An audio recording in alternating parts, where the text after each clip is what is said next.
It's every meeting. I'm Rick Knapp. I'm the chairman this year of our Oklahoma City chapter of the API. And we are really happy to have Representative Brad Boles here. Brad is the House Energy Chair and Corporation Commission candidate on fair utility rates, energy growth, and conservative leadership.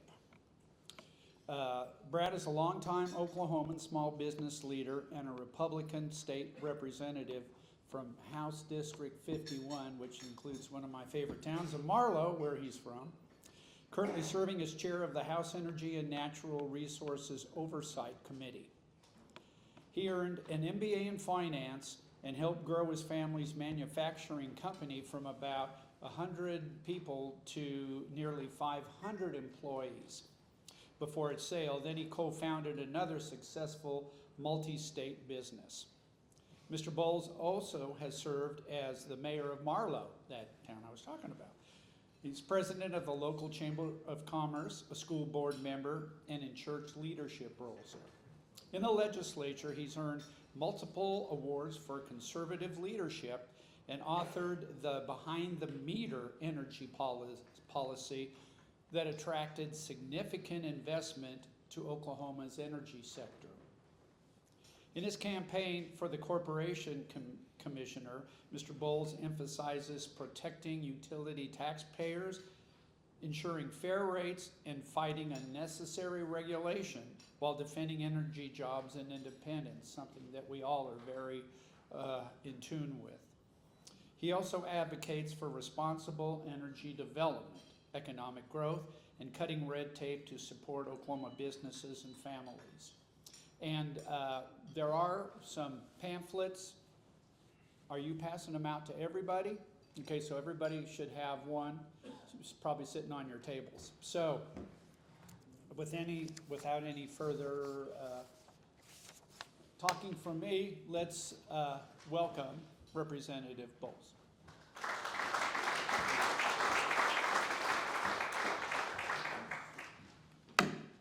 Well, it's an honor to be here, and thank you for that, Rick. And most of that was true that he read, most of it. No, but if you got the pamphlet, Parker's my campaign manager, and he handed out pamphlets. And if you see that, I'm also married. I've been married for 19 years, got 2 kids. They attend Marlow schools, 9th grade and 7th grade. And if you look at my wife, you'll see that she's definitely the better half of our relationship.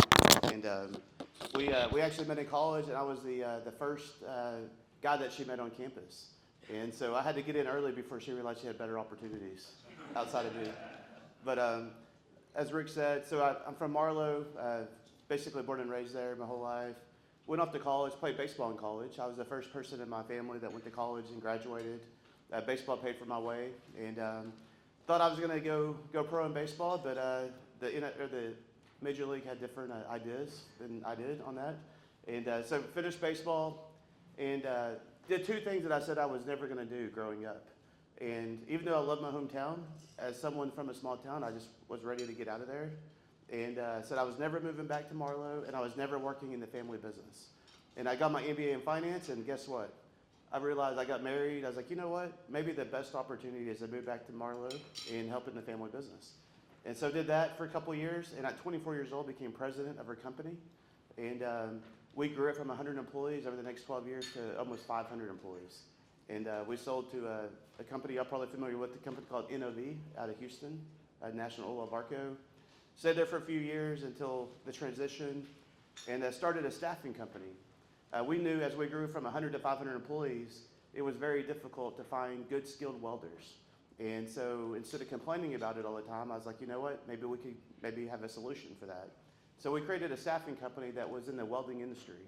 And so we have about 100 employees across 8 different states right now that we send out to fabrication companies, just like we were, and help them with their welding capacity needs. And so, like I tell people, those are the things that help pay for my hobby of being a state representative. And but I love to serve as well. I've always had a public servant's heart, and back in my hometown, I wanted to serve the community through the Lions Club, the Chamber of Commerce, school board. Mayor wasn't in the cards, but we had an issue in the community, and we needed some help in that position, so I did that for 4 years. And And really, I was just happy doing that. I had no more political ambition than just to stay in the hometown and serve there and run my business. But in 2017, our state representative resigned. President Trump appointed him to a federal position.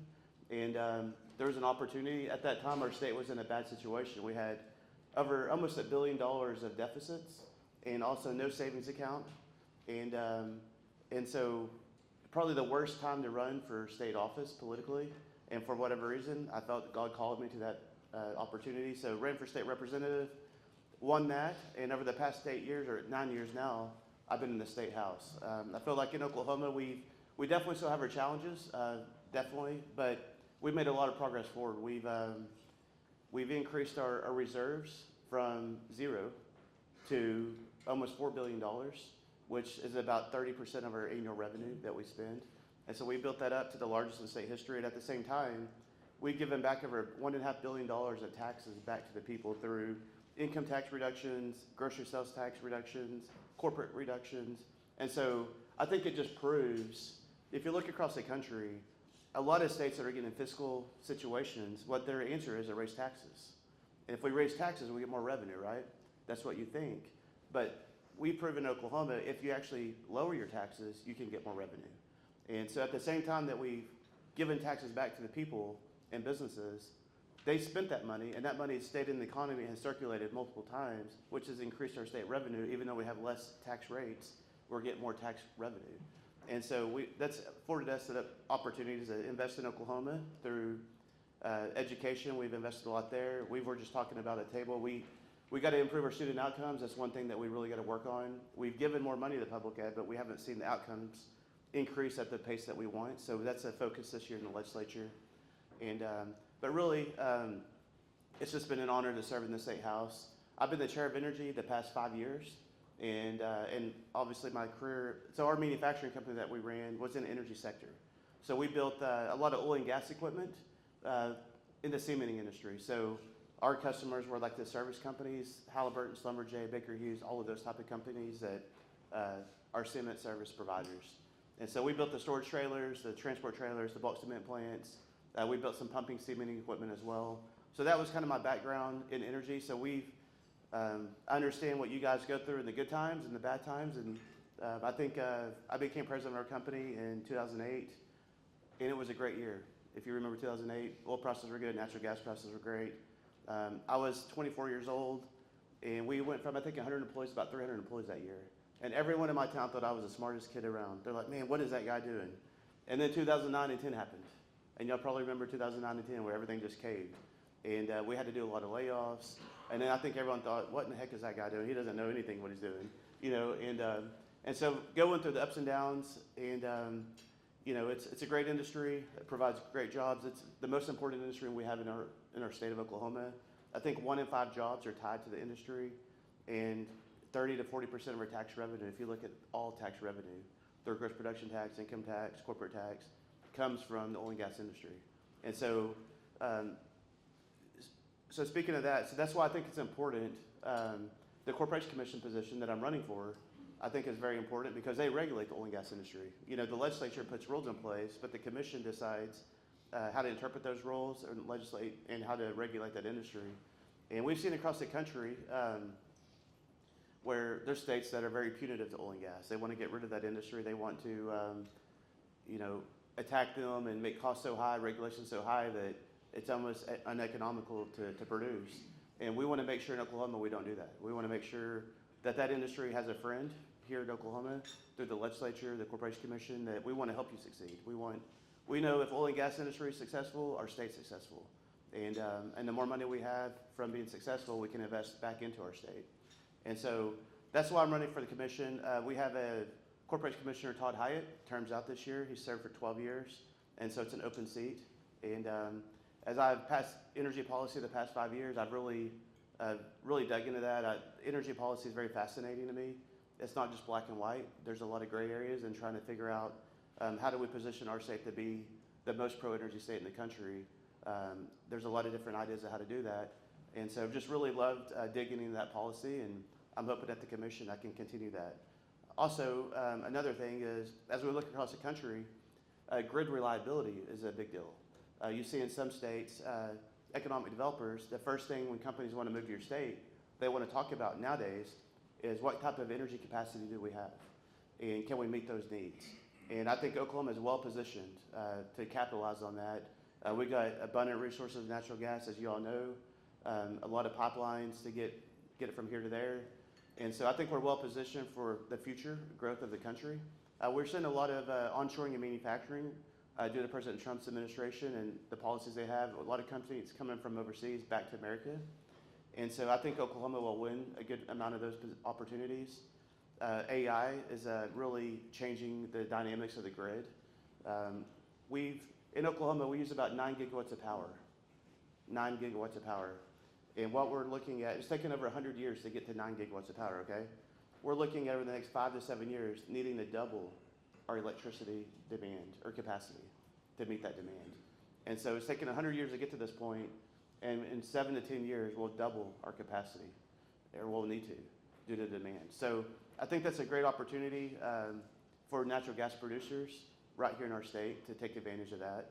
And so grid reliability is a big deal, making sure that we have a reliable grid, making sure we have enough capacity to meet our demand, and making sure we have competitive rates. Right now, we have one of the lowest cost of electricity bills in the country. Now, I know we all, as electricity payers, utility rate payers here, it's more than it was 2 or 3 years ago, and that's what everyone knows. But as a country, we're one of the lowest, and we have a very competitive advantage in Oklahoma with the low cost of living. But I think it's important that we maintain that. And so that's another reason I'm looking at that position, running for that. And we got to have economic development. We got to have infrastructure. We got to have good infrastructure, but we got to keep our competitive rates. And so those are the things I'm looking at doing. But back to the legislature. So we're in session. We just started last Monday. The governor gave a State of the State speech. And so we're off to the running now. It's everything's in the legislatures by deadlines. So next week in the House is our first deadline for committees. So if you don't get a bill to committee by next week, it's dead, which is one of my favorite days of the year because, you know, bill filing's in mid-January. And so there's usually about 2,000 bills that are filed in the House of Representatives, about 1,000 in the Senate. And there's some crazy ones out there. And you'll see them on the news because the news likes to cover the crazy ones. And like I tell people, anyone can file a bill. It doesn't mean that we're going to vote for it. And after that first deadline, over half the bills are dead. And so a lot of the crazy ones go away. And then I can tell people, hey, when they email me, hey, vote no on that. I'm like, hey, it's already dead. You know, don't worry about it. And so, but really, every deadline from this point on, it just continues to lower the amount of bills available. And by the end of session, about 7 to 8% of the bills filed actually make it into law. So over 92, sometimes 95% of the bills filed don't make it through the process, which is a good thing. We don't need that many bills. But it's a big vetting process. And so I'll say that. So if you see any crazy stuff going on in the news, just remember, it's probably not going to make it very far in the process. But we do have some big challenges. Excuse me. We do have some big challenges ahead of us. As I mentioned, we're ranked 49th or 50th in education outcomes, and that's not good for anyone. That's not good for our kids, our grandkids, our business sector. Some of those stats are a little skewed because as I talk to other legislatures across other states, they think they're 49th and 50th too, and I'm like, well, we can't all be 49th and 50th, right? But and so I think there's a little bit of skew. We're talking at the table earlier too. Oklahoma is one of the only few states that we require every kid to take an ACT test before they graduate, and we pay for it. And I think that's a good idea that we pay for it because a lot of kids can't afford that. If you don't take the ACT, you can't get into college. But I don't think we should be forcing every kid because think about this. Every kid in Oklahoma is forced to take it, and then we use those scores to grade ourselves versus these other states. Well, these other states, the only kids that take the test are the ones that are college bound. Maybe they paid for their test, so they've got $100 or $200 invested in it. So they're going to probably care a lot more about it than maybe some of our kids that have no intention of going to college. They don't even care about this test, but they have to take it to check off the marks so they can graduate. And so we're really comparing apples and oranges sometimes on our education outcomes. So I truly don't think in some areas we're actually 49th. But so anyways, we're looking at maybe this year getting rid of that mandate to have to take the ACT test. And if people want to take it, let them take it. We'll pay for one as a state. But maybe it's not the best idea to mandate it. And so those are some of the top topics. As far as energy policy goes, I filed a bill a month ago that's what we're looking at doing is putting proper guardrails in place, ensuring as data centers come to Oklahoma, which they're coming, that we ensure that we want to make them pay for their infrastructure costs. And we want to make sure that that doesn't get passed on the commercial, residential, and industrial sectors. And I think that's an important thing. I've talked to a lot of the data center companies, and they're actually okay with it. Believe it or not, I thought they would be mad at me, but they're like, hey, we understand the importance of keeping everyone's rates low. We don't want to be the reason that the rates go up, so we're good with paying for our own way. But we want to put some safeguards in place in statute to make sure that happens. And so I'm working on that bill. But so that's one thing. Last year we talked about, we passed behind the meter. What that did in Oklahoma statute says if a large company wants to come to Oklahoma and they want to provide their own power generation, they have the ability to build that on site and provide their own power generation to their own facility, off the grid, behind the meter. And so that's going to bring a lot of opportunities. And a lot of those people sign direct power agreements with natural gas companies for direct power. And so I think that's going to help with our natural gas demand, demand in Oklahoma as well. So I think there's a lot of good things going on in Oklahoma, but at the end of the day, our state runs on the energy sector, and you guys are the leaders of that in our state. So I just appreciate all y'all do, and really want to open it up for any questions. I'm sure there may be some questions in the audience. Anything I can answer for you, or try to. Yes, Matt. What was that legislation that passed? Do you have that number for the data center behind the meter? So the behind the meter bill last year is Senate Bill 480. Senate bill. Mm-hmm. Okay. And it also required a component of natural gas. Right. So it couldn't just be all solar or wind, it had to be natural gas as well. Because we have so many operators here in Oklahoma, and I'm not knocking midstream companies, but a lot of real estate out there. I mean, essentially every single well site in Oklahoma that has natural gas coming out. If we have trapped gas, they can become their own data center. With the technology that's out there now, there's generators that run off any gas, any power.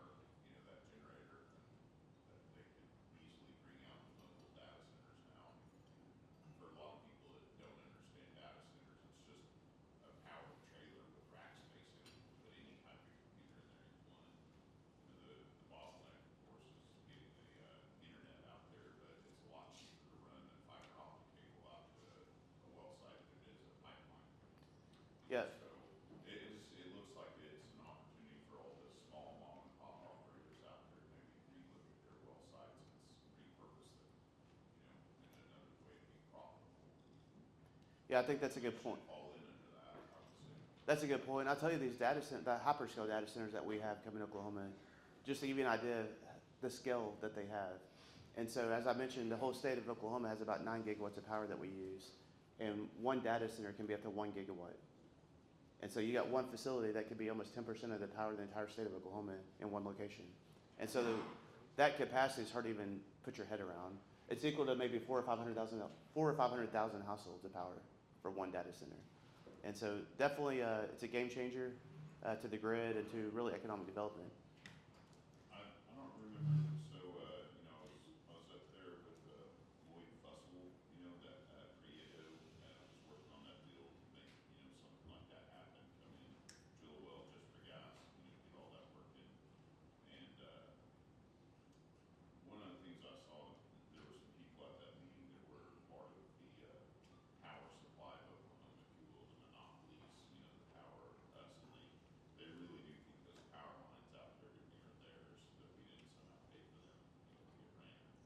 Yeah. And they seem to have a real pushback for if we generate our own power on location, they don't want it on their lines, whereas, a lot of us see opportunities like, well, why couldn't we generate the power right at location?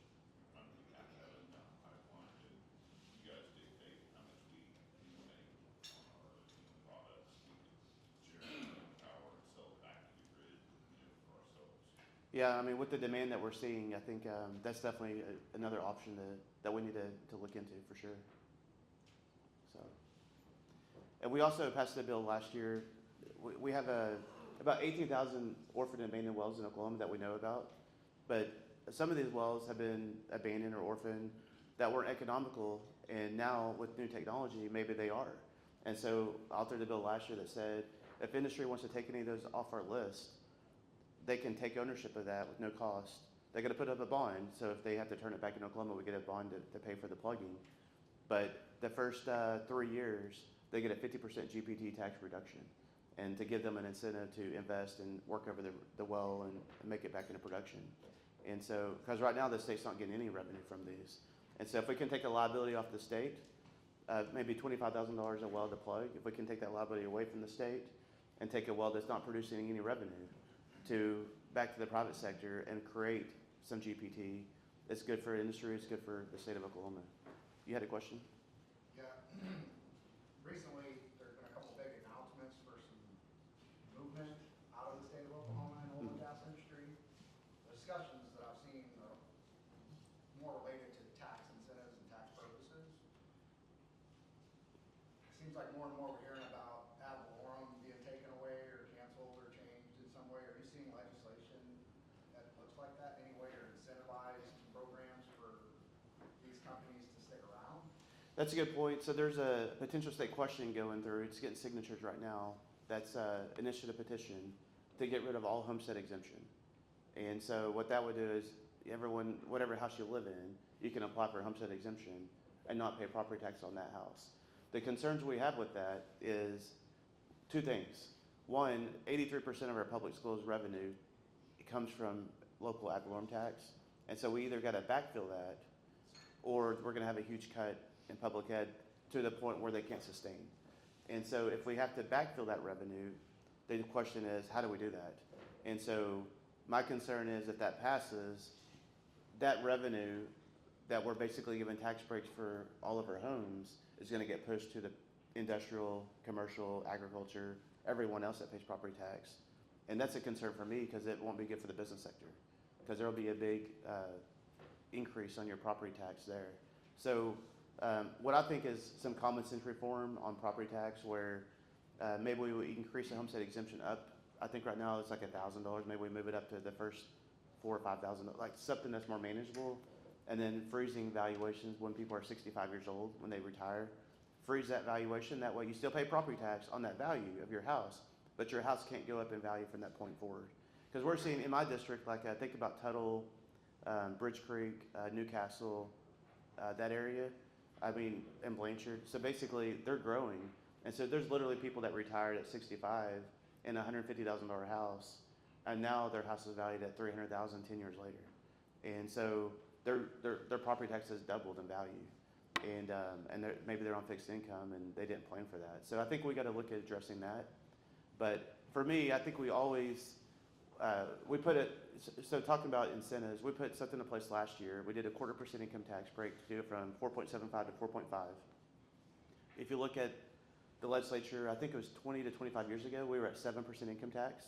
And so what we've done is gradually, as we get more revenue, we're gradually giving that back in tax breaks. And it's went from 7% down to 4.5%. But we put something in place last year in a bill that said, going forward, because we know the income tax break of a 0.25% costs us about $200 million as a state for every 0.25% we reduce. And so we put something in statute that says, as our revenues for Oklahoma grows at $300 million or more, it automatically triggers a 0.25% income tax break. And so that as we continue to grow our economy over the future, there will be automatically triggers that go into place for tax breaks and hopefully getting that 4.5% down to zero at some point. And so, you know, Oklahoma, we're not the lowest income tax state, we're not the lowest property tax state, but we're on the lower end of both, but we're not the lowest on either one. And so I think we got to have a balanced approach to continue that downward trend, but we also got to have, you know, core services that we have to fund as well. But it's funny, I was coming back from, actually got to go to President Trump's inauguration, and I was on the plane ride back from DC, and I was with the guy from Texas, and his brother is a congressman, and he was coming back, and we were talking, and he goes, "Where are you from?" I said, "I'm from Oklahoma." And he goes, "Well, I'm from Texas." He goes, "Man, we are jealous of Oklahoma." I was like, "What are you jealous about?" He's like, "Your tax." He goes, "Y'all have, our property tax is 3 times higher than yours in Oklahoma." I was like, "Well, that's funny because we're jealous of your income tax because you have 0 income tax and we have 4.5%. And so it's just kind of funny depending on what state you're in. At the end of the day, most states get the same amount of tax revenue as far as percentage goes. It's just different ways of getting it. But I think Oklahoma, if you look at the overall tax burden, income tax, sales tax, all the taxes, basically we're in the bottom 10 of the whole country and the lowest tax state. But we're not the lowest yet, and I think we can get there over time, but we just got to do a balanced approach. But that's a good question. Yes.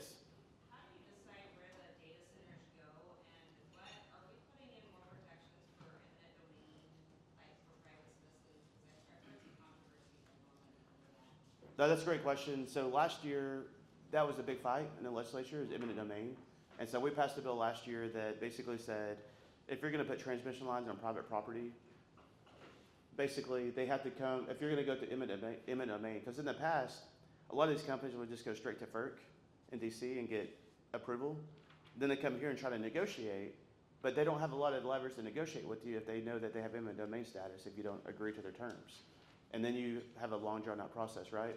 And so we added another check and balance in Oklahoma where you have to go to the Corporation Commission and apply for a certificate to get that transmission line.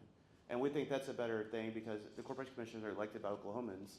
And now we have people from Oklahoma listening to the feedback of the communities, listening to whatever provider that thinks we need the transmission lines and try to make the best decision for Oklahoma without unelected bureaucrats in DC making those decisions that none of us even know who they are. It's a good point. I don't know, I heard a bell go off, so I think that may be my timer. But any other questions before I go? If not, it's an honor to be here. Thanks again for all y'all do. And we'd love to have y'all support. You have my brochure. My website's bolesforok.com. Love to have your support in June for Corporation Commissioner. Thank you.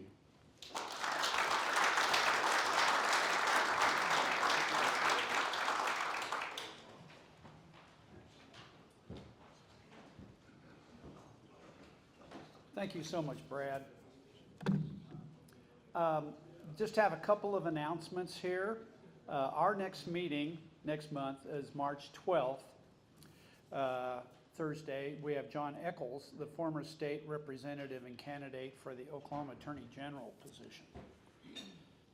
And then in April, we have Cold Board Technology. In May, Courtney Crowley with the Oklahoma City branch. She's the Oklahoma City branch executive and assistant vice president of the Kansas City Federal Reserve Bank. So we have some good speakers and hope to see you guys then. And then back in next September is our kickoff. And then October we have our API golf tournament, which gives all the money we do for scholarships, college scholarships is there. Others, we have SPE Pistol League ongoing. Next meeting is this Friday. And then tonight, the Oklahoma Energy Explorers are 5 p.m. at the Petroleum Club. The speaker is Ken Watts with Mewborn. So thank you guys very much for coming. I appreciate your attendance. And hopefully we'll see you all next month.